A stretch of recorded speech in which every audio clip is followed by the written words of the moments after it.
DB কার্যালয়ে আর কোনো ভাতের হোটেল বা আয়নাঘর থাকবে না বলে মন্তব্য করেছেন স্বরাষ্ট্র উপদেষ্টা অবসরপ্রাপ্ত লেফটেন্যান্ট জেনারেল মোহাম্মদ জাহাঙ্গীর আলম চৌধুরী।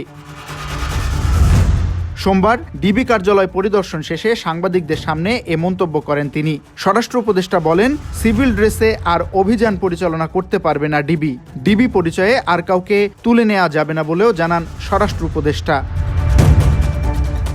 সীমান্তের নিরাপত্তা ইস্যুতে তিনি বলেন, মিয়ানমার সীমান্তে যেন অনাকাঙ্ক্ষিত ঘটনা না ঘটে সেই লক্ষ্যে সর্বোচ্চ সতর্কতা রয়েছে।